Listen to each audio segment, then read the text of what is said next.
오늘 하나님 말씀 요한복음 20장 19절에서부터 23절.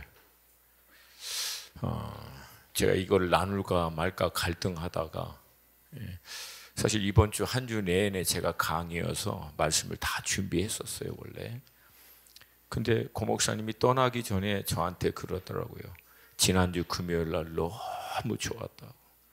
막 치유가 강력하게 일어나서 이번 주도 한 번 더 부탁한다고. 근데 내 메시지가 치유하고 아무 상관이 없는 메시지였어. 뭐 알잖아요. 주로 제가 준비하는 거 막. 그래서 제가 막 갈등을 한 거예요. 이번 한 주 내내 강의는 계속 있지. 근데 이제 일단 형님 말씀에 순종하기로 하고, 또 이거 약간 아웃라인은 준비된 말씀인데 준비하는데 찬양 듣는 내내 이게 맞구나. 이 말씀이 맞았구나. 하나님 특별한 은혜를 줄 줄로 믿습니다. 참고로 중간에 좀 매끄럽지 않다 하더라도 이게 제 탓이 아니라 그분 탓인 것으로.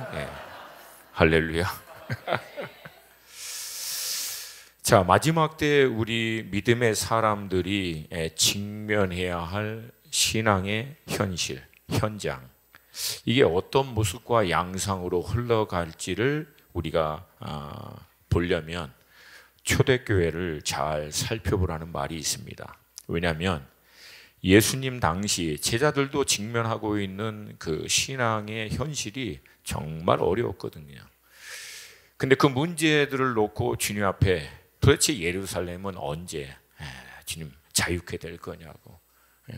근데 그 말씀의 연장선에서 주님은 마태복음 24장을 통해서 마지막 때에 일어날 일들을 함께 설명했기 때문에 2000년 전 초대교인들의 모습을 보면 마지막 우리가 어떤 신앙의 현실을 직면하게 되고 어떻게 해야만 이 어려움을 넉넉히 이겨 성경에서 말씀하시는 온전한 승리를 얻을 수 있는 삶으로 나아갈 수 있을지를 배울 수 있게 될 줄로 믿습니다.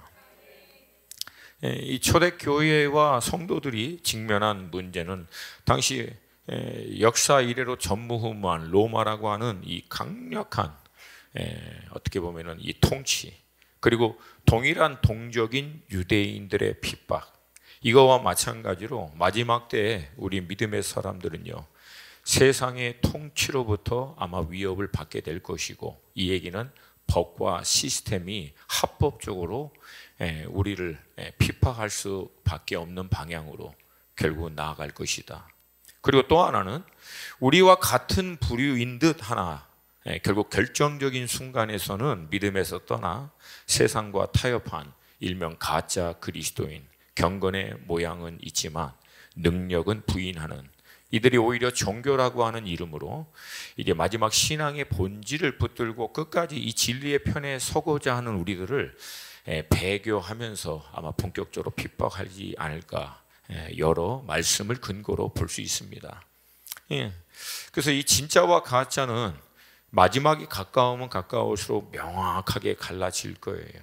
저는 지금 주님이 사실 모민 교회 안에 하고 있는 작업이 이 진짜와 가짜, 알곡과 가라지, 이거 정리하고 계신다라고 봅니다. 이러한 관점에서 볼 때 우리 믿음의 삶이라고 하는 것이 믿음을 더 온전히 지키려면 할수록 이게 편하지 않을 것이다. 아마 많은 어려움을 직면할 수밖에 없다라고 하는 것은 사실 명확합니다. 그러니까 온전한 믿음으로 살려면 살수록 우리가 이해할 수 없는 수많은 문제, 위기, 어려움, 역경들이 오히려 더 난리치면서 우리로 하여금 어떻게든지 그 믿음으로부터 떨어지도록 할 것입니다. 근데 놀라운 하나님의 섭리는 반대로 이런 문제와 위기와 어려움과 우리의 한계적인 이런 일들을 통해서 오히려 우리로 하여금 주님을 더 붙잡고 주님께 더 가까이 나아갈 수 있도록 우리를 인도해 주는 하나님의 놀라운 통로로 쓰임받게 될 것이다. 이것이 하나님의 놀라운 영적인 반전인 줄로 믿습니다. 사실 이 땅의 모든 피조물들의 근본적인 문제는 창조주 하나님으로부터 그 죄로 인해서 멀어진 결과입니다. 근데 그 문제보다도 더 그 위에 더 큰 문제는 그 죄로 인해서 떨어져 나간 인간 스스로가 하나님 앞을 떠나나가 가인의 예대로 스스로 성을 쌓고 그 성 안에서 갇혀 자기의 근본적인 문제를 해결하려고 했지만 결과는 외로움과 두려움 가운데 갇혀버리게 된다라고 하는 거예요.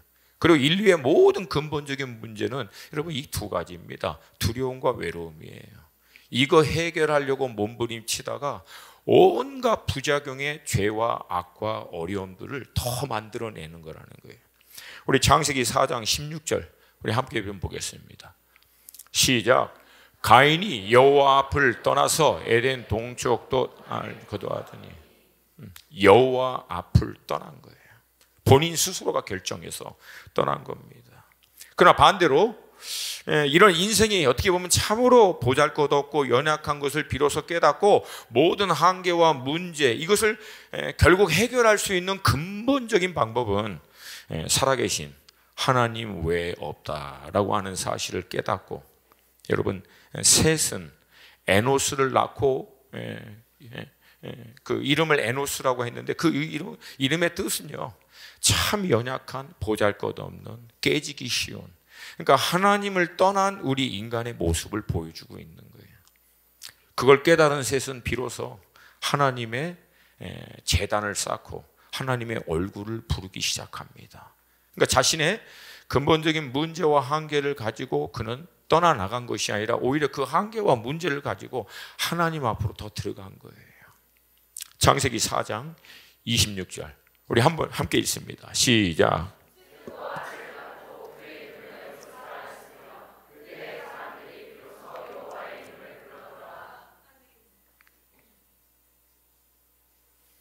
사실 하나님께서 때때로 우리의 삶 가운데 우리 스스로가 도저히 어쩔 수 없는 문제, 한계, 이런 어려움을 허락하신 이유는 우리를 심판하거나 또 우리를 정죄함이 아니고 그 문제와 어려움과 한계를 가지고 오히려 창조주 하나님 앞에 더 가까이 나아오도록 하기 위함인 줄로 믿습니다. 그런 관점에서 볼 때 인생의 진정한 불행은요 자신의 힘으로 해결할 수 없는 문제와 어려움, 환경 이런 것을 직면하는 것보다도 결국은 그것을 가지고 하나님께 나아가지 않는 것입니다.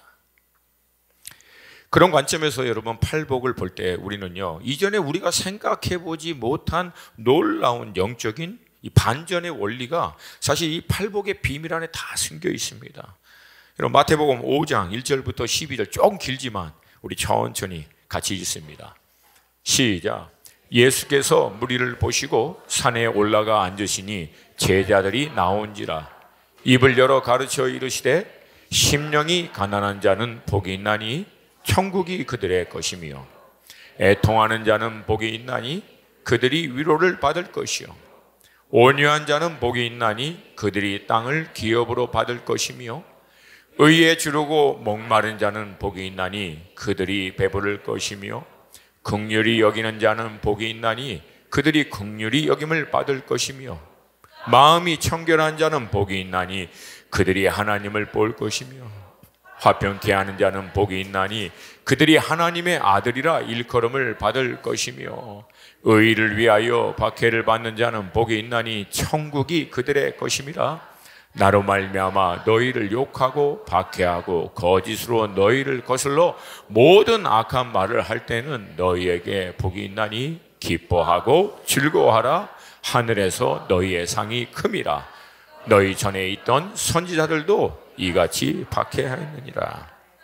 아멘.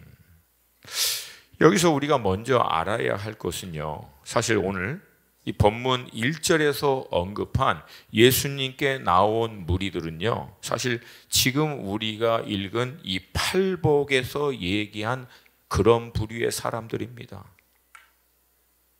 그 많은 무리들이 왜 예수님 여기까지 쫓아갔겠습니까? 간단합니다.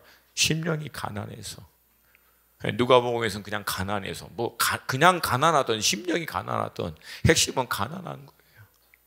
애통해서, 온유해서, 여기는 약간 여러분 그 성경에서 얘기하는 온유함의 긍정적 의미보다는 불의와 악에 맞서서 싸울 수 있는 힘이 없는 상태를 얘기합니다. 의에 줄이고, 의에 줄인데도 아직도 안 돼. 의가 안 채워져. 그 불의 앞에서 어찌할 바를 모르는 긍휼히 여기는 자들. 여러분, 긍휼히 여기는 사람은요, 긍휼의 원리를 아는 사람이에요. 그래서 긍휼을 구하러 나온 거예요. 화평케 하는 자들, 의 때문에 박해를 받. 여러분, 이 모든 사람들이 지금 주님 앞에 나온 사람들입니다. 근데 놀라운 반전이 뭐예요? 그 문제와 답답함과 한계와 어려움이 이들로 하여금 예수 그리스도 앞으로 인도하셨다라고 하는.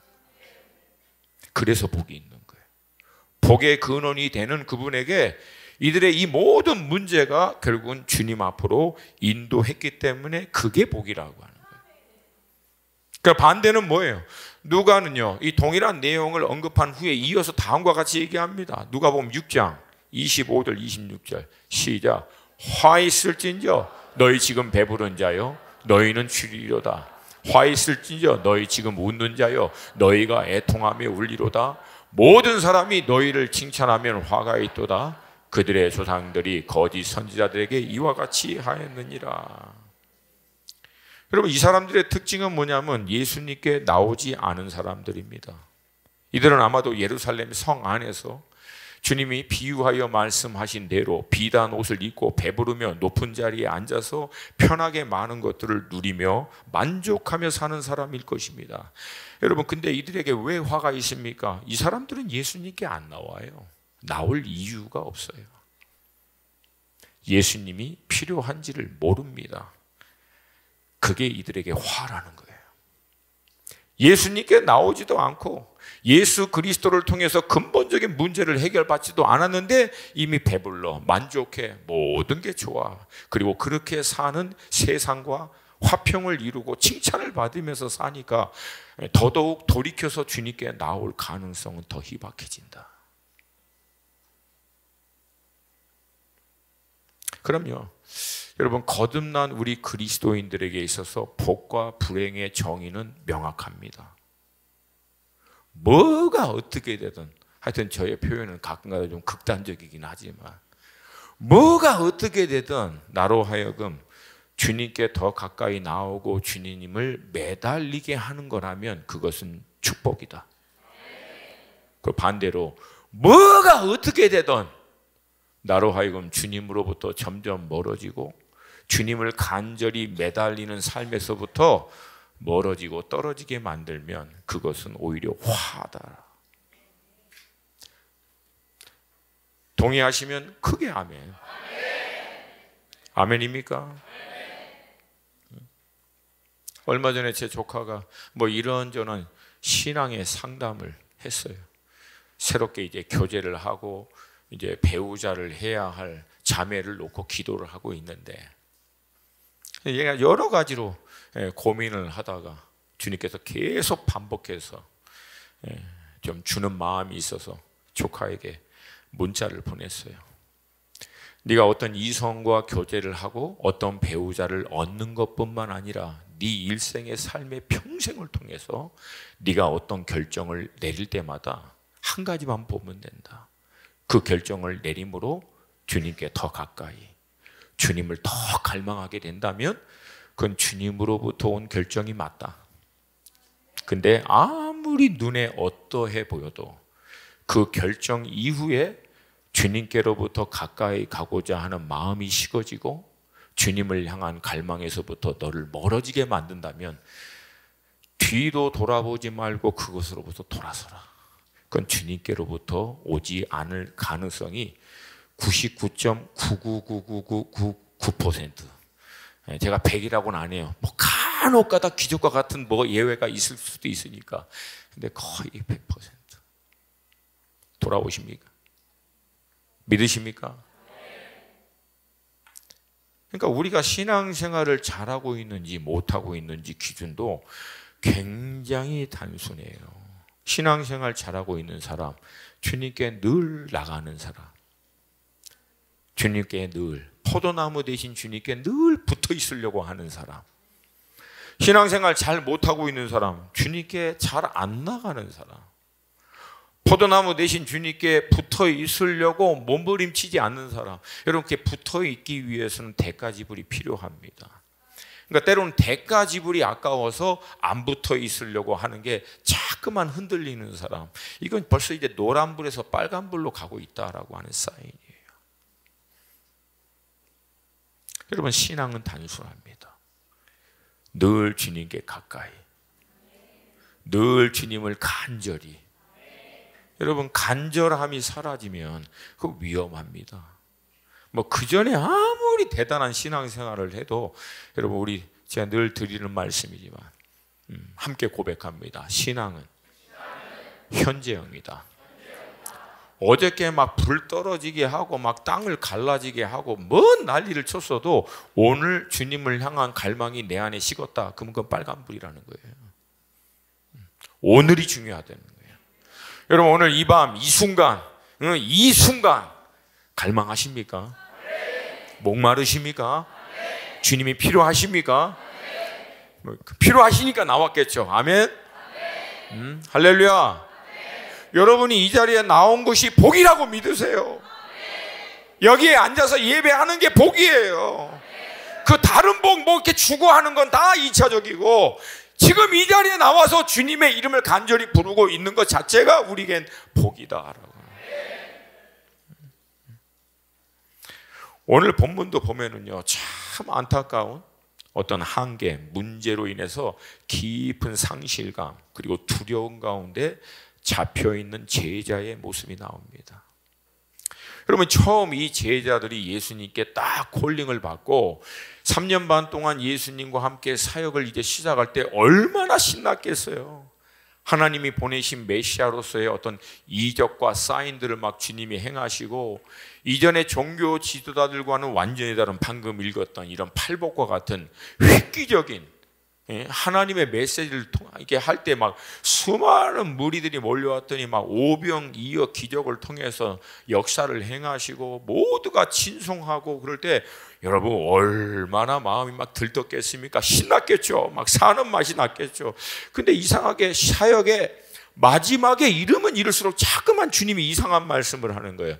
주님이 아버지께로 가고 인자가 이방인 손에 넘겨지고 이제 조금 있으면 십자가에 달려 죽을 것이다라고 계속 이렇게 부정적인 얘기만 하는 거예요. 그러니까 귀담아 듣지 않죠. 근데 그 다음에 결정적인 얘기도 해요. 그러나 인자가 반드시 죽은 자 가운데서 부활할 것이다.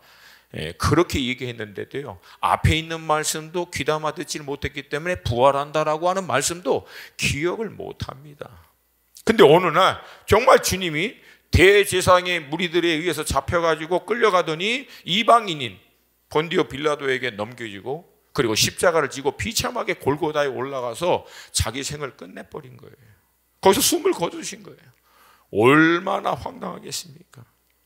그러니까 이게 얼마나 충격적이었고 두려운 일이었는지 제자들이요, 다 모여서 방에 들어가서 문을 딱 잠그고 두려운 가운데 떨었다라고 얘기합니다. 아마 모여서 그랬겠죠. 도대체 이제부터는 뭘 어떻게 해야 할지. 그렇게 따르고 있던 주님이 하루아침에 돌아가신 거예요.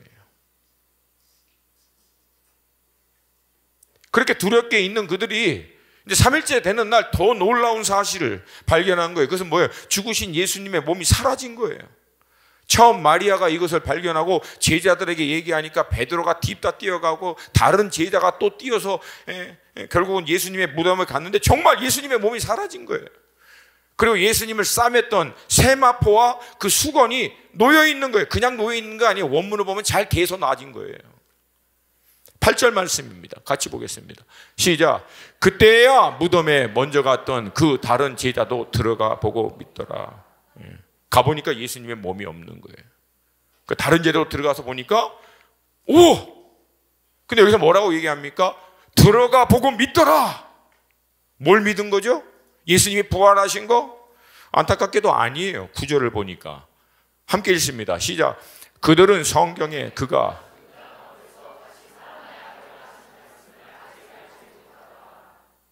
아니 그러면 8절에서 믿은 건 뭘 믿은 거야?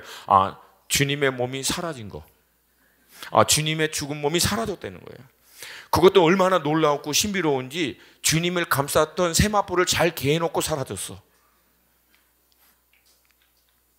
여러분, 만약에 죽으신 주님의 몸을 누가 옮겼다면 죽으신 사람을 장사하기 위해서 싸맸던 세마포를 벗기고 죽은 얼굴을 덮었던 수건을 벗기고 죽은 시체를 옮기겠습니까? 아니면 쌓여있는 채로 옮기겠습니까? 굉장히 어려워요. 갑자기 여러분 힘들어 하셔가지고. 상식 아닙니까? 벗기는 것은 더 이상 필요하다, 안 필요하다? 안 필요하다. 이거 보면 모릅니까? 죽은 사람을 위해서 싸맸던 세마포하고 덮었던 수건을 벗겨서 놓은 거는 필요 없다는 거 아니에요, 더 이상. 안타깝게도 이 두 사람은요, 전혀 주님의 말씀을 기억하지 못하니까 그렇게 사라진 주님의 몸, 그리고 놓여있는 세마포와 수건, 이거 보면서 둘이 얼마나 안타깝게, 아마 주고받은 대화가 그럴 거야. 없어졌어. 왜 없어졌지? 누가 가지고 갔지? 그럼 어떡하지 이제? 마지막, 근데 왜 가져갔을까? 아마 이렇게 둘이 궁시렁궁시렁 주거니 받거니 하고 그냥 돌아간 것 같아요. 나중에 마리아가 동일한 그 무덤에서 천사를 발견하고 부활하신 예수님을 만납니다. 너무 놀랬죠. 그래서 마리아가 곧바로 달려가서 제자들에게 예수님의 부활하신 모습을 보았다라고 얘기합니다. 그러면요, 여러분, 제자들이 이제 어떻게 하면 돼? 시체도 사라졌어. 그걸 베드로하고 제자가 보고 왔는데 마리아가 부활하신 예수님을 만나고 왔어. 그러면 와, 할렐루야, 주님이 죄와 사망의 원세를 깨트리고 말씀하신 대로 부활했구나 라고 생각할 것 같은데 아니에요. 전혀 그런 모습이 아니야. 오늘 본문이니까 두려움에 잡혀서 문도 걸어 닫고 모여있대요. 문도 닫았어. 그러니까 실상은 제가 보니까 집 안에 문이 닫힌 게 문제가 아니라 저들의 마음의 문이 닫혀 있는 게 근본적인 문제라는 거예요. 전혀 기억하지를 못해요. 믿질 못하는 거예요. 여러분, 주님이 죽으셨죠. 근데 부활하셨습니다. 부활하신 주님이 중간에 다시 돌아가신 것도 아니고 멀쩡히 부활하셨는데도 불구하고 문제는 뭐예요? 살아계신 주님을 못 믿는 거예요. 더 근본적인 이유는 그렇게 부활하신다라고 말씀했는데 그 부활하신다라고 하는 메시지를 기억도 믿지도 못하고 있는 거예요. 여러분, 제3자의 입장에서 우리의 관점에서 볼 때 이게 참 얼마나 답답합니까? 그렇게 말씀했으면 좀 기억해야지. 더구나 그렇게 사인을 보여줬으면 이제라도 좀 알아들을 것 같은데 어떻게 보면은 참 답답한 제자들의 모습이 오늘 본문 안의 모습인데, 근데 여러분, 이제 우리 현실로 돌아와서 오늘 본문의 말씀 앞에 우리 자신을 한번 비추어 봐야 돼요. 여러분, 혹시 두려워하십니까? 혹시 염려하십니까? 여러분 가운데 혹시 낙담하시는 분이 계십니까? 2000년 전에 부활하신 주님이 혹시 중간에 다시 순교하셨나요? 주님이 이제는 더 이상 역사 안 하십니까? 여러분, 그때 부활하신 주님은 지금도 살아계심을 믿습니다. 살아계신 그 주님은 지금도 역사하심을 믿습니다. 근데 우리는 종종 이 진리를 팩트로는 아는 것 같지만 우리가 직면하고 있는 현실의 문제와 어려움, 위기, 우리의 한계적인 상황을 직면하면 어느 순간 주님이 살아계신다라고 하는, 살아서 역사하신다라고 하는 이 단순한 진리를요 놓쳐버릴 때가 굉장히 많습니다. 오래전 이제 타락한 로마 교황, 로마 이 캐톨릭을 향해서 개혁을 주도하고 신앙 개혁을 주도하고 싸웠던 인물이 바로 마틴 루터라고 하는 분이 계십니다.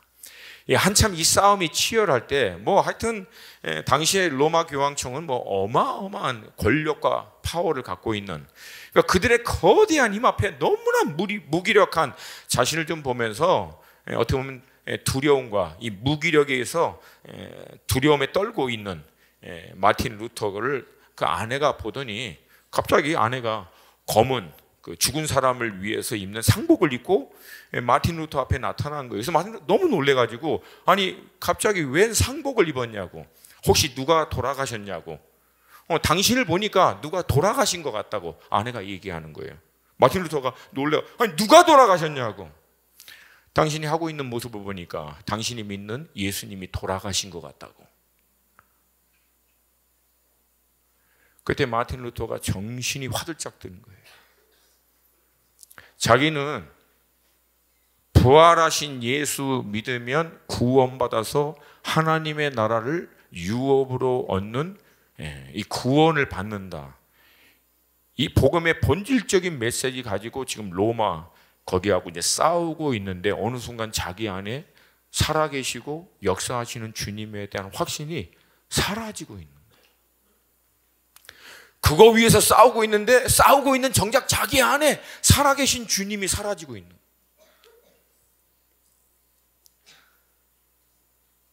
여러분, 이 시대 특별히 마지막 때가 더 가까울수록 우리에게 필요한 것은 여전히 주님이 살아서 역사하시는 분이심을 믿는 믿음인 줄로 믿습니다.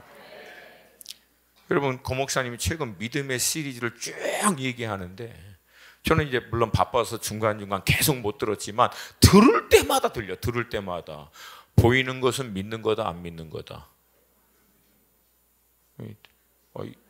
중간중간 들은 저보다도 확신이 없어요. 보이는 것은 믿는 거다, 안 믿는 거다. 보이는 건 뭘 믿어? 보이는데. 믿음의 정의는 뭐다? 안 보이는 것을 믿는 것이다. 아멘입니까? 아멘입니까? 여러분, 안 보여도 주님이 살아계심을 믿습니까? 안 보여도 주님이 역사하심을 믿습니까? 물론 이제 지금 중동의 봄 이후로 이 중동과 난민 이 사역을 하다 보면 거기 현장에는 예수님 막 대낮에도 막 그 소파 앉아 있는데 막 걸어 들어오고 꿈에서도 만나고 뭐 하여튼 벨롬의 예수님, 살아계신 예수님을 진짜 만나고 본 사람들의 간증이 수도 없이 많아요. 그래서 우리 안에 좀 약간 그런 갈등은 있어요. 차라리 우리도 좀 그런 주님 만나고 싶고 좀 봤으면 좋겠다. 우리한 선택이 두 가지가 있어. 하나는 살아계신 주님을 만나고 보는 대신에 중동 전쟁터에서 살던가, 아니면 그분은 좀 안 봐도 괜찮아요. 그래도 믿을 테니까 여기서 살던가. 둘 중에 하나. 여러분, 왜 그럴까요? 그 사람들에겐 그게 필요해요. 그래야만 믿을 수밖에 없는 상황과 환경 가운데 있기 때문에. 근데 정작 예수님이 얘기하신 건 뭐예요? 나를 보지도 않고 믿는 자는 더 복되다. 왜? 그 믿음이 더 주님이 인정할 수 있는 믿음이기 때문에. 할렐루야. 여러분, 마지막 때가 가까울수록, 아니면 우리의 실질적인 삶의 현장 가운데 있는 모든 믿음의 싸움의 본질은 딱 하나입니다. 이거 하나예요. 주님이 살아계신다. 살아계신 주님 역사하신다. 이걸 믿는 거예요. 그리고 때로는 주님은요, 우리의 연약함을 아세요. 우리에게 주님 당신의 확증이 필요하심을 아십니다. 그리고 필요할 때는 친히 찾아오셔서 주님이 살아계시고 역사하시는 분이심을 나타내 주세요. 오늘 본문이 그 사건이에요. 19절 말씀 같이 읽습니다. 시작. 이날 곧 안식 후 첫날 저녁 때 제자들이 유대인들을 두려워하여 모인 곳에 문을 닫혔더니 예수께서 오사 가운데 서서 이르시되 너희에게 평강이 있을지어다. 아멘. 문까지 닫고 두려워하고 있는 제자들에게 오셔서 평강을 선포합니다. 저들이 두려워하는 근본적인 이유가 뭡니까? 유대인 때문에? 맞아요. 유대인 때문에 그럴 수 있어요. 근데 더 근본적인 문제는 유대인이 아니에요. 주님이 살아 역사하시는 분이심에 대해서 흔들리고 있는, 그것이 두려움의 이유라는 거예요. 주님에 대한 확신이 없으니까 그들이 갖고 있는 믿음의 모든 근간이 흔들리기 시작한 거예요. 가장 큰 문제도 우리의 삶에서도 신앙에서도 그거 아닙니까? 주님이 안 보여요. 주님이 나와 함께 하신다는 확신이 없어요. 그러니까 정말 우리 믿음의 삶에서 필요한 것은 당장 어떤 실제적인 문제를 물론 해결해 주는 것도 필요하지만 정말 더 필요한 것은 주님이 나와 함께 하십니다. 주님이 내 삶에서 여전히 역사하십니다. 이거를 주님 오셔서 우리 가운데도 확증하여 주시옵소서. 근데 성경은 뭐라고 얘기합니까? 성경의 말씀은 늘 단순합니다. 나를 간절히 찾는 자는 나를 만날 것이요. 나를 간절히 찾는 자는 나를 만날 것이요. 아멘입니까? 주님은 제자들을 사랑하시되 끝까지 사랑하시고요. 세상 끝날까지 그들과 함께 하신다라고 약속하셨고 또 그렇게 하시는 분이신 줄로 믿습니다. 오래전 이 교회가 이제 그 로마라고 하는 이 제국의 국교가 되면서 이 변질이 되자 이 온전한 어떤 말씀과 신앙을 지켜내기 위한 운동이 이제 새롭게 일어난 것이 그 현실의 어떤 삶에서부터 결국 사막으로 들어가 온전한 믿음의 삶을 했던 그런 분들이 계신데 이분들이 바로 사막의 교부입니다. 어떻게 보면 우리나라의 기도원, 수도원 어떤 운동의 모태가 되는데 이 사막 교부들이요 평생 동안 가장 많이 했던 훈련 가운데 하나가 뭐냐면 하나님의 임재 앞에 머무는 겁니다. 할렐루야. 그리고 오늘 또 우리 반준하 선교사님의 강의를 통해서 특별히 이 사막 교부들이 그 모델로 삼았던 인물이 바로 이제 모세. 주의 얼굴을 내게 보여주시옵소서. 가장 우리 복음주의 진영에서도 알려진 대표적인 인물이 바로 브라더 로렌스라고 하는 분이시죠. 평생에 그 수도원에서 허드렛 일을 하지만 그 허드렛 일을 하는 모든 순간순간마다 주님과 인격적인 영적인 교통을 해서 마치 주님이 코람데오 내 앞에 나와 함께 하시는 것을 누리며 살았던 그의 저서가 하나님의 임재 연습이라고 하는 책으로 나중에 또 나오게 됩니다. 여러분 이들이 평생 구했던 건 딱 하나예요. 하나님 그분이에요. 모세 이 말씀이 얼마나 놀라운 말씀입니까? 출애굽기 33장 18절 우리 함께 있습니다. 시작. 모세가 이르되 원하건대 주의 영광을 내게 보이소서. 아멘. 근데 여러분 이 말씀이 뭔가 이제 모두가 성령 충만하고 하나님의 은혜 가운데 말씀의 진리 가운데 잘 순복하며 따라오는 때 하나님께 요청했던 말씀이 전혀 아니에요. 이스라엘 백성들이 모세가 하나님께로부터 40일 동안 말씀을 받고 있는 동안 밑에서 금송아지 만들어서 우상 숭배할 때 하나님이 전문 용어로 얘기하시면은 열받으셔가지고 모세야 비켜 내가 다 쓸어버릴 거야. 그때 모세가 하나님 앞에 매달리면서 이 백성 죽이려면 차라리 나도 같이 취해달라고 생명책에서 내 이름도 지워달라고 모세의 중보를 통해서 그럼 하나님이 용서해 주겠다고 합니다. 근데 하나님이 얘기하세요. 내가 근데 같이는 안 갈 거다. 왜? 가는 동안에도 또 나를 열받게 하면, 물론 열받게 하면 그렇게 표현은 안 하셨어요. 그럼 내가 또 칠까 하노라. 그래서 안 가겠다는 거예요. 근데 모세가요 또 매달립니다.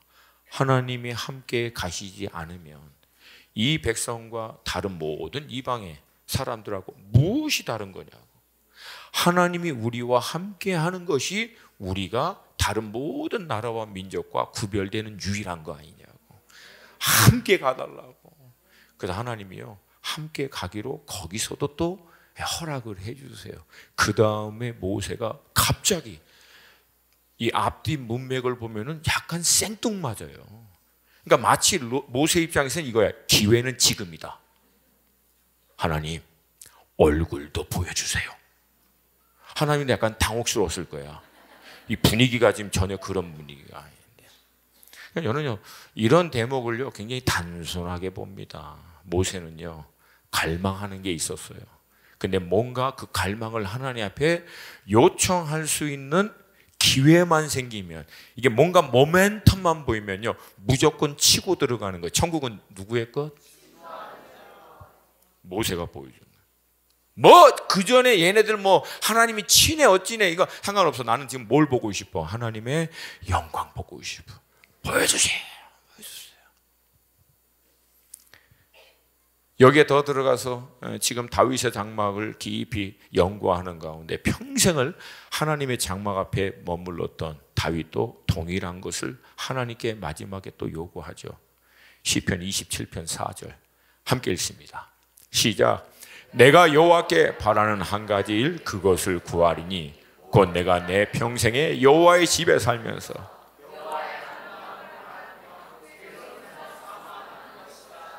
아멘. 이 말씀도 마찬가지예요. 여러분, 말씀의 원래 의미를 알려면 그 배경을 이해해야 하는데, 여러분, 이 고백을 했을 당시에 다윗은요, 성령 충만하고 모든 게 은혜가 돼서 모든 게 감사가 넘쳐서 하나님 당신의 아름다움을 정말 원합니다. 이건요, 웬만한 사람은 다 해. 그럴 때는. 근데 이때가 언제냐면 자기 아들 압살롬이 구테타 일으켜서 아버지인 자기 죽이고 왕의 자리를 취하겠다라고 하는 거에 너무 급박하게 일어나서 다윗이요, 신발도 신지 못하고 맨발로 도망갔다고 나와요.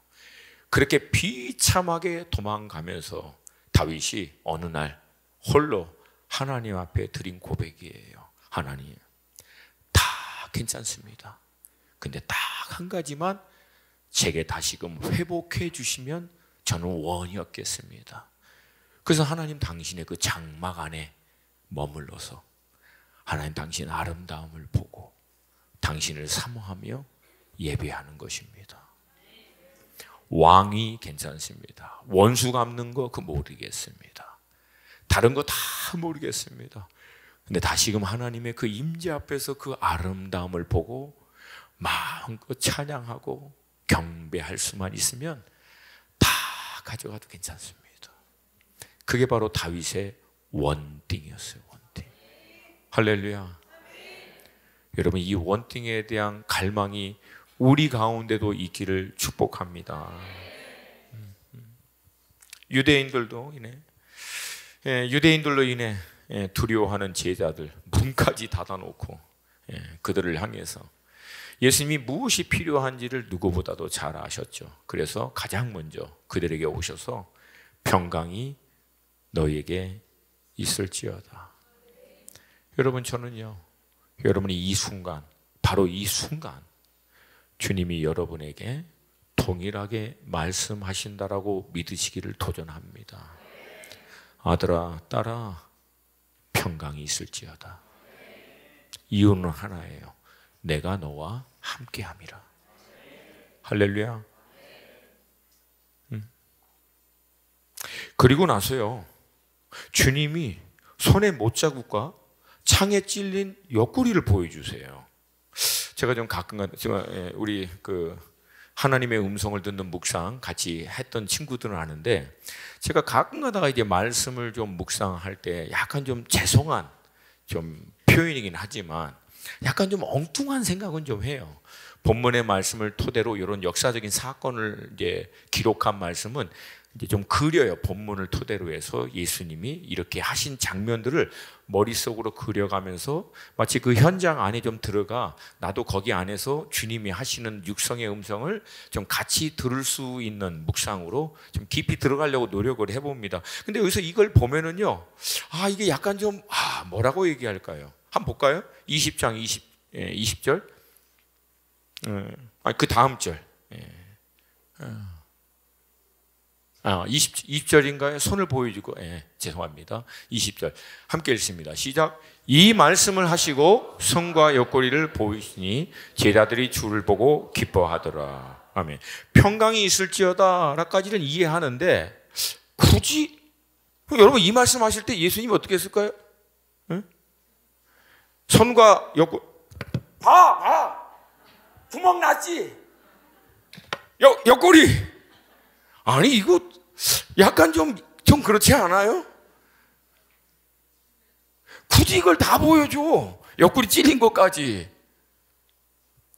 저는요, 이 대목을 보면서, 오히려 단순한 대목이긴 하지만 계속 생각해 본 거예요. 도대체, 이걸 보여줘야 하나?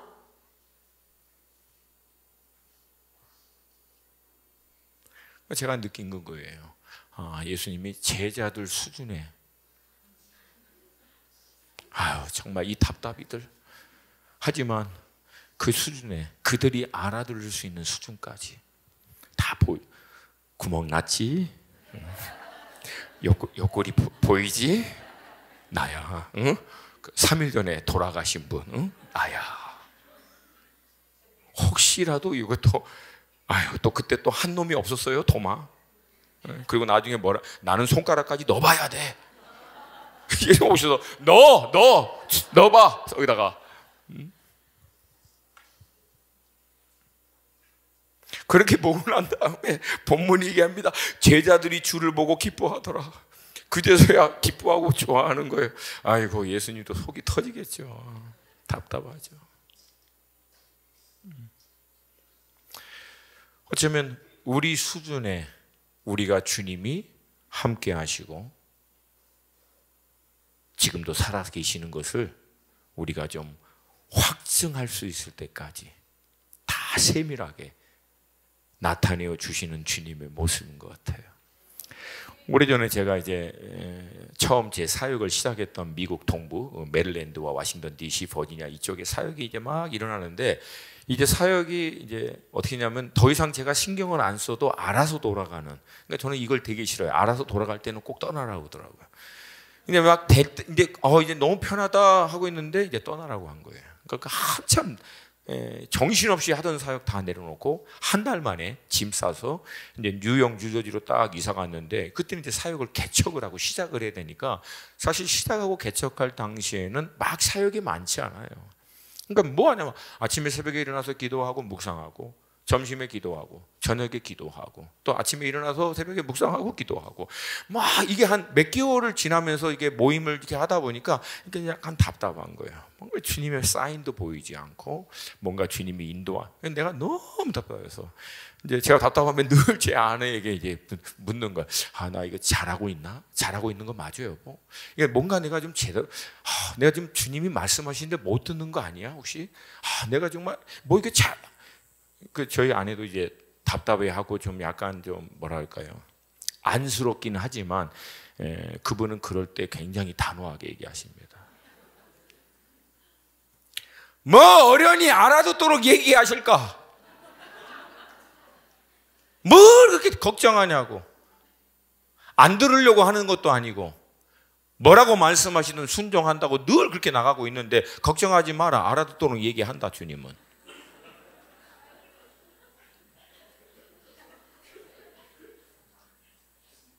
근데 그 말을 딱 듣고 난 다음에 깨달은 거예요.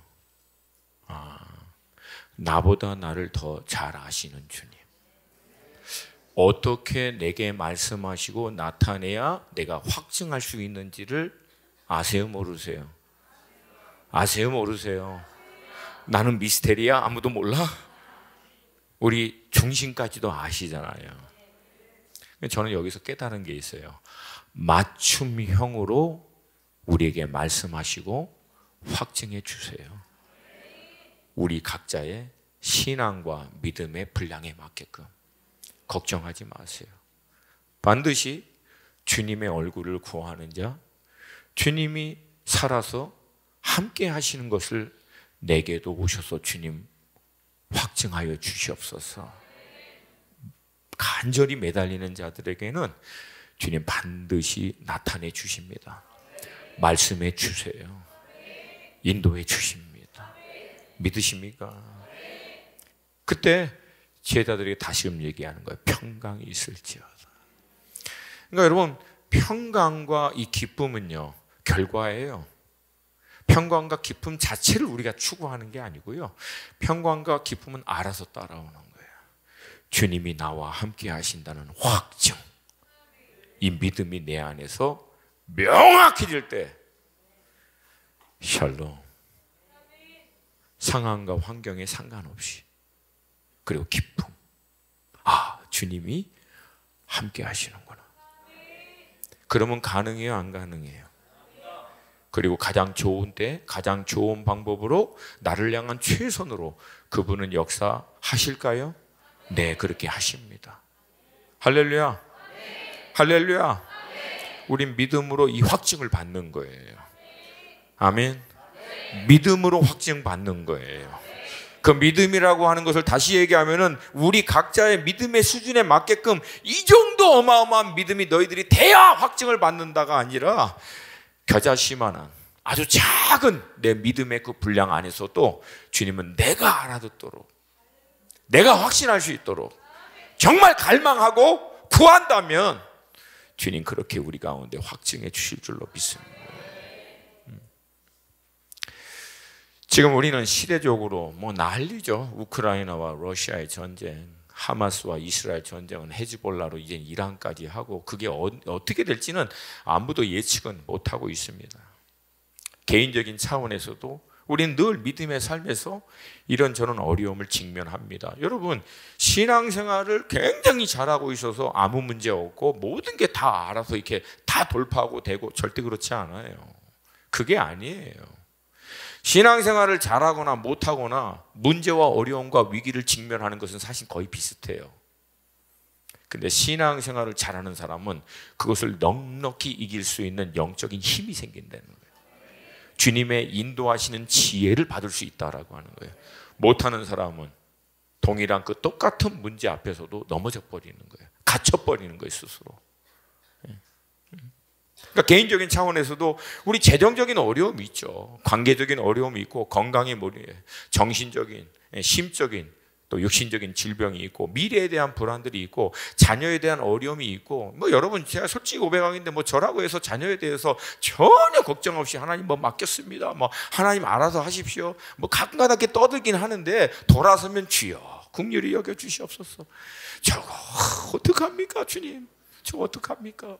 내가 봐도 불안한데 하나님 보시기엔 얼마나 더 불안하시겠습니까?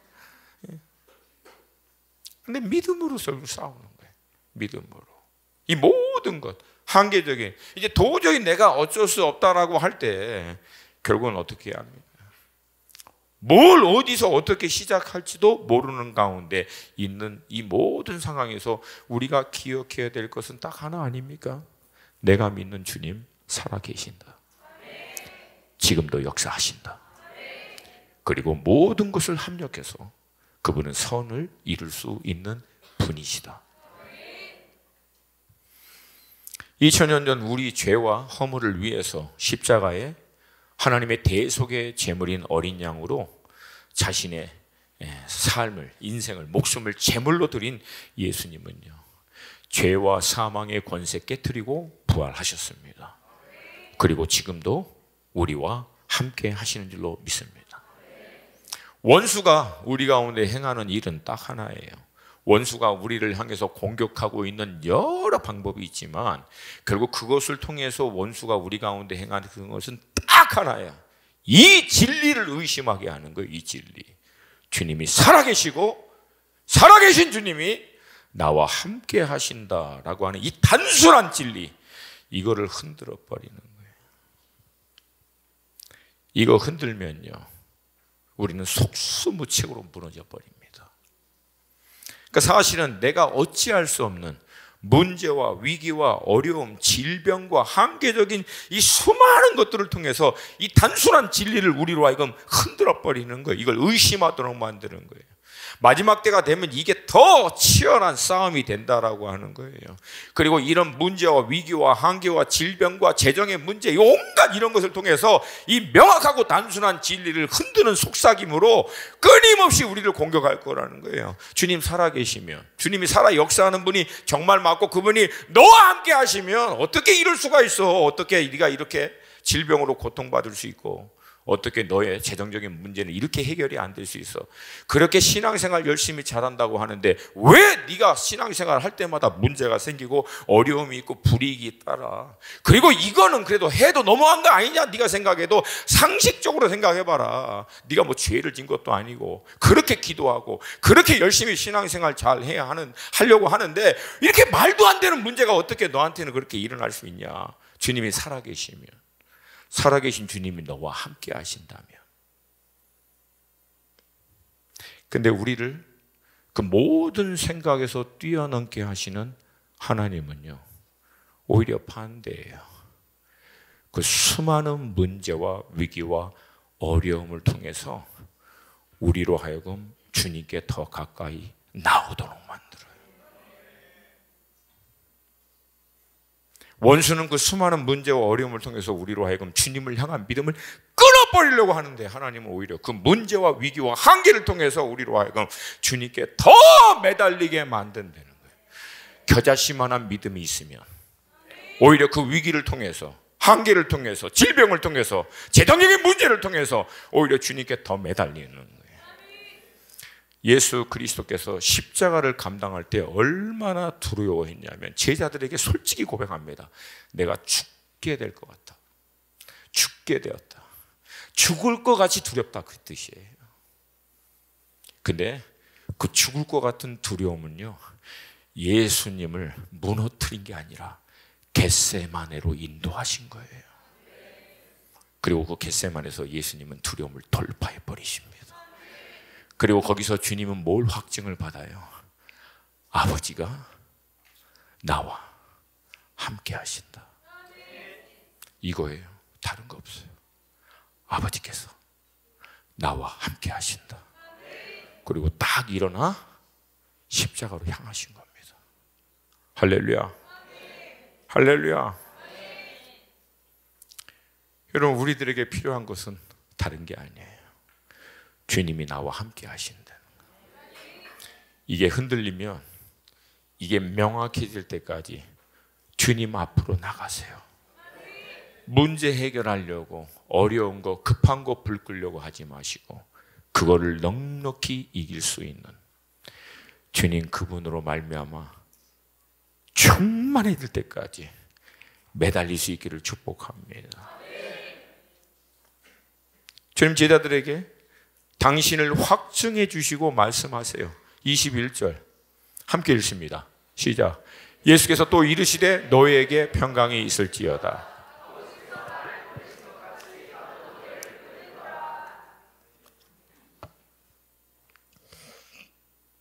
이건요, 약간 좀 중간에가 뭐가 빠진 것 같은 느낌이에요. 방금 두려워했거든요. 근데 예수님이 오셔서 평강이 있을지어다. 나다. 그 다음에 곧바로, 자, 아버지께서 나를 보낸 것처럼 이제 너희 내가 보낸다. 지금 한 5분 전에 두려워하던 사람들이. 그러니까 여러분, 주님은 여기서 많은 설명 안 합니다. 딱 한 가지 얘기하는 거예요. 봤지? 나 살아있어. 함께 할 거야. 이제 가. 너무 당혹스러워서 아무도 아멘을 잘 안 해. 봤지? 나 부활했어. 살아있어. 내가 함께 할게. 가. 이거 벌써 11시 넘었어요. 확실하게 해야 끝나 오늘. 이게 클라이막스인데 대답이 이렇게 시원찮네. 예, 여러분, 예, 다시 한번 주님 부활하시고 난 다음에 봤지? 나 부활했어. 내가 함께 할게. 가. 가. 가서 승리해. 담대하게 가. 내가 함께 할 거야. 죄와 사망의 권세를 깨뜨리고 내가 부활했어. 끝까지 함께 할 거야. 담대하게 가. 이게 오늘 메시지예요. 여러분, 더 이상 우리에게 뭐가 필요해요? 주님 살아계시고 함께 하신다고 했는데 안 보여요? 안 들려요? 확신이 흔들려? 확증이 흔들려? 그러면 나오세요. 그리고 요청하세요. 오셔서 주님 당신을 내게 보여주시옵소서. 정말 필요한 사람에게는요, 진짜 보이고, 어떤 사람에게는 세미한 음성으로, 감동으로, 인간의 이론과 논리로 설명은 안 되지만 그냥 내가 알아. 내 영이 주님이시구나. 아, 주님이시구나.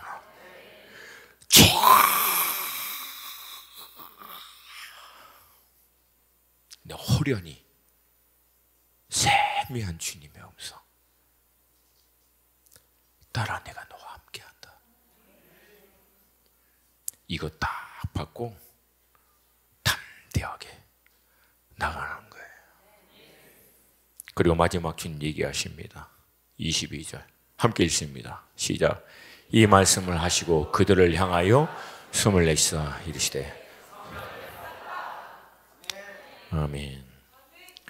성령님이 우리 가운데 행하시는 많은 역사가 있지만 가장 중요한 성령의 역사. 그러니까 여러분이 성령의 인도하심에 따라 신앙생활을 하는지 아니면 뭐 이상한 잡다한 것에 막 이상하게 미혹된 건지 명확해요. 너무 쉬워. 뭘 이렇게 걱정해. 성령의 인도하심을 받으면요, 주님을 더 갈망해요. 사모해요. 주님 더 알고 싶어. 주님께 더 가까이 가고 싶어. 주님이 너무 좋아. 그럼 성령 맞아요. 아니, 귀신이 주님께 우리를 인도하겠습니까? 귀신이 우리한테 주님을 향한 갈망을 부어주겠냐고. 근데 이 거짓, 이 미혹의 영이 오면은 교묘합니다. 다 줘요. 만족감도 줄 수 있어요. 여러분도 알지 못하는 뭐 치유도 마지막에 나오잖아요. 죽은 사람들까지 살린다고. 근데 우리 안에 딱 하나를 못해. 주님을 향한 갈망을 일으키게 못해요. 주님을 향해서 나아가고자 하는 이 목마름을 귀신은 일으킬 수가 없어요. 아멘입니까? 아멘입니까? 그래서 성령님이 우리 가운데 행하시는 가장 중요한 본질적인 일, 예수님을 우리 가운데 확증시켜 주세요. 그리고 그 예수님을 갈망하도록 예수님께로 우리를 더 인도해 주세요. 그리고 그 예수님의 뜻에 따라 순종할 때 그것을 감당할 수 있는 지혜와 능력을 부어주시고 기쁨을 부어주실 줄로 믿습니다. 할렐루야. 이 성령으로 날마다 주님의 이 임재에 대한 확증을 가지시고 담대하게 승리할 수 있는 여러분이 되시기를 주님의 이름으로 축복합니다. 다 함께 좀 자리에서 일어나시겠습니다.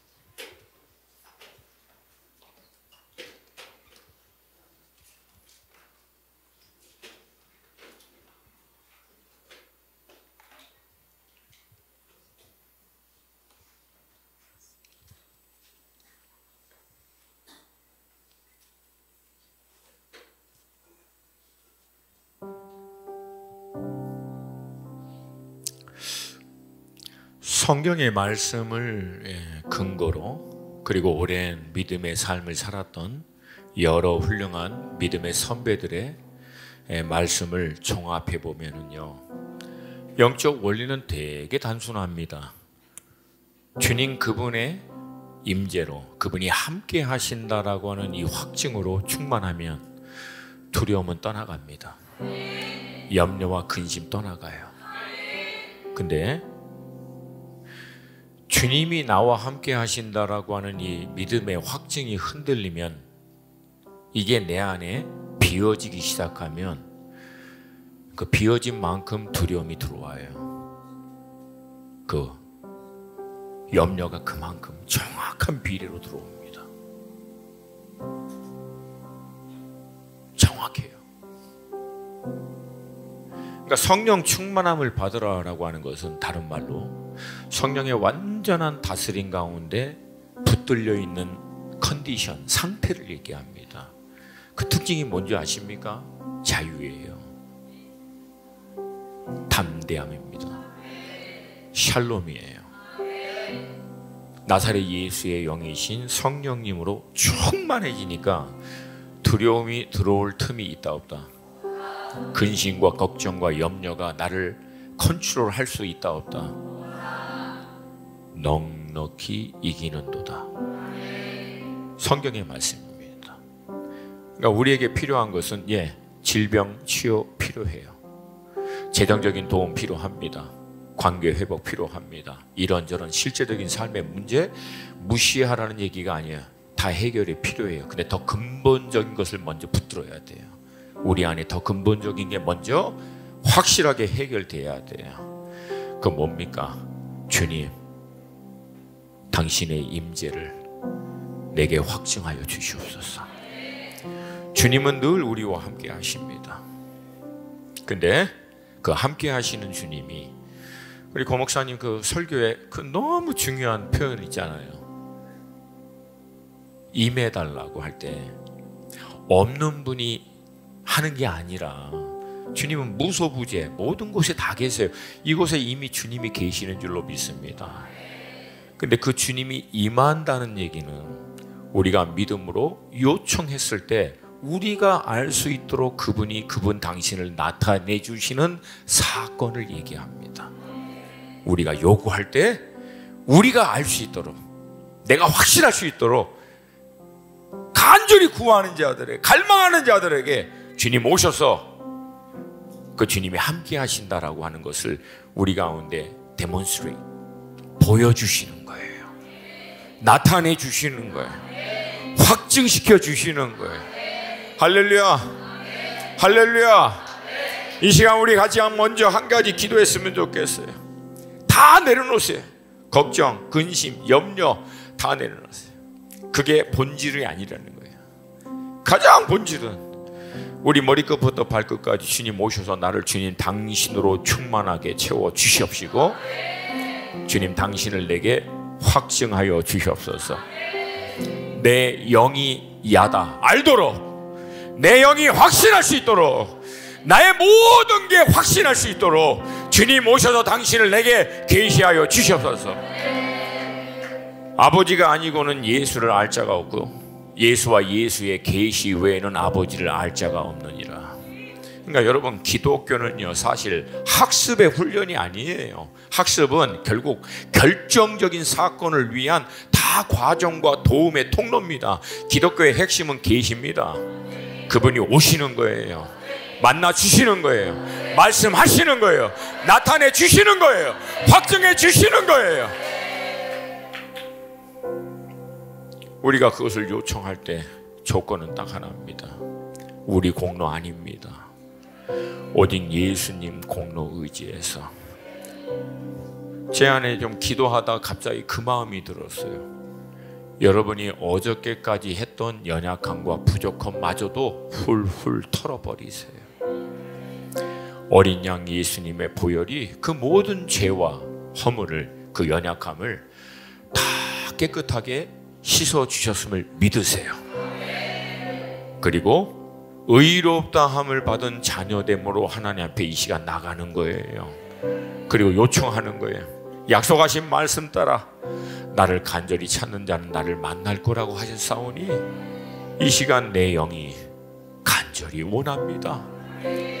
주님 오셔서 나를 만나 주시옵소서. 말씀하여 주시옵소서. 주의 얼굴을 보여주시옵소서. 주님 당신의 아름다움을 나타내어 주시옵소서. 주님의 그 선하심을 맛보아 알기를 원합니다. 주님 당신을 내게도 나타내어 주시옵소서. 두 손 들고 우리 주님의 이름 세 번 부르고 기도합니다. 주여! 주여! 주여!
말씀대로 하세요. 말씀대로 하세요. 성경은 뭐라고 얘기냐면 간절히 찾는 자가 만날 것이라고. 간절히 찾는 자가 만날 것이라고. 간절히 주님을 구하세요. 간구하세요. 우리 한 번만 더 주님의 이름 부릅니다. 주여!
설수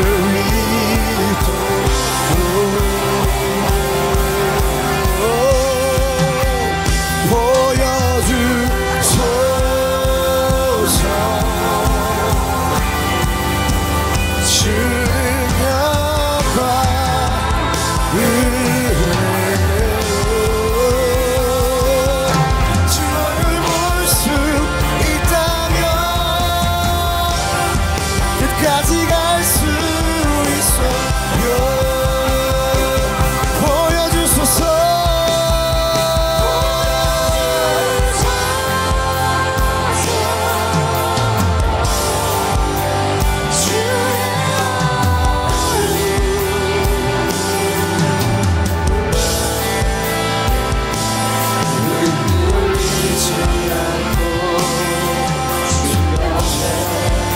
설 수 있도록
설 수 있도록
기도하는 가운데 제 안에 좀 그런 감동이 있어요. 여러분 한 분 한 분 삶의 현장에 있는 실제적인 문제들, 그걸 좀 구체적으로 주님 앞에 가지고 와서 좀 고백하면서 내려놓기를 좀 원한다는 감동이 있어요. 재정이든 건강의 문제든 자녀에 대한 것이든 미래의 진로와 어떤 것이든 하나님, 제 안에 있는 이 문제, 나의 연약함의 그 한계를 보게 하는 이것을 지금 주님 발 앞에 가져옵니다. 주님 손에 다 맡기라, 던져버리라 그러잖아요. 원래 cast out. 좀 구체적으로 그런 감동이 있어요. 여러분 어떤 질병에 대한 것도 굉장히 구체적으로 하나님, 내게 있는 이 질병을 이 시간 주님께 맡겨드립니다. 던집니다. 주님 외에는 안 됨을 믿습니다. 근데 주님이 역사하시면 가능합니다. 재정의 이 문제 주님께 맡겨드립니다. 내 안에 돌파되어야 될 연약함의 문제 주님께 맡겨드립니다. 구체적으로 아멘입니까? 주님께 맡기는 거예요. 그냥 주님께 던져버리는 거예요. 주님, 나는 할 수 없기 때문에 나의 삶의 주인 대신 주님 당신께 맡겨드립니다. 주님 역사하여 주시옵소서. 역사하여 주시옵소서. 아멘입니까? 이 시간 우리 주님의 이름 한 번만 더 부르고 우리 한 번 더 기도하겠습니다. 주여!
Israel saw the glory, and it shines out through the air. Now you've called me to glory, seek your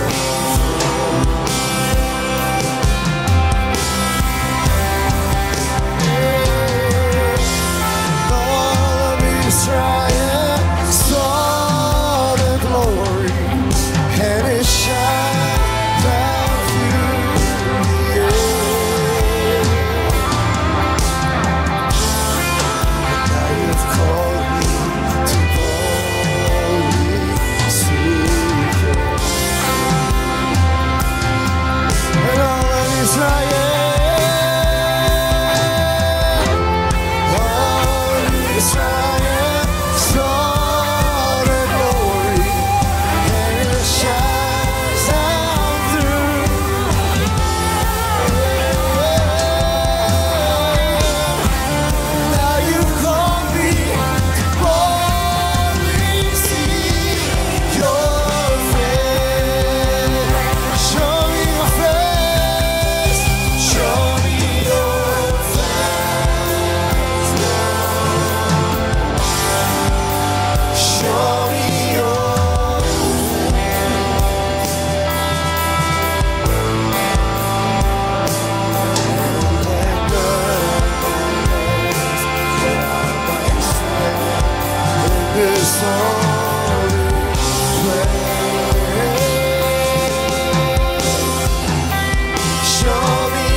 마지막으로 지난 시간에 좀 감동이 너무 되더라고요. 우리가 서로를 위해서 기도할 때, 아멘.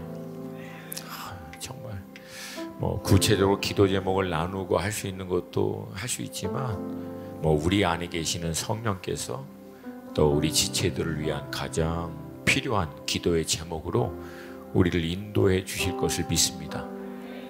믿으십니까?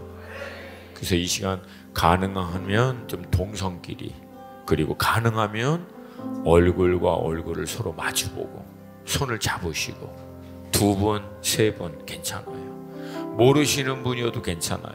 저도 이렇게 보니까 제가 모르는 분 많이 계세요. 괜찮아요. 전혀 어색해하지 마시고, 우리 그리스도 예수 안에서 한 형제와 자매이심을 믿으면 크게 아멘. 5명만 아멘 했어요. 그리스도 예수 안에서 한 형제와 자매임을 믿으시면 크게 아멘. 그래서 여러분 정말 한 분도 되도록이면 혼자 계시지 마시고, 괜찮아요. 좀 움직이시고 찾아가 주시고, 되도록이면 동성끼리, 그래야 좀 깊이 함께 좀 마음에 약간 좀 부담 없이 기도할 수 있으니까. 여러분 그 혼자 조용히 와서 은혜 받고 뭐 하여튼 그것도 물론 나쁘진 않아요. 근데 여러분, 교회는 몸입니다. 아닌가 봐. 대답. 교회는 몸입니다. 몸이 주는 축복이 있어요. 아멘. 그래서 이 시간 좀 서로 마주 보시고, 우리 먼저 한번 인사하겠습니다. 주님의 이름으로 사랑합니다. 축복합니다. 이 시간 성령께서 가장 필요한 것으로 서로 축복하고 또 기도하게 인도하여 주실 줄로 믿습니다. 우리 주님의 이름 한번 부르고 서로를 위해서 우리 함께 간절히 기도합니다. 주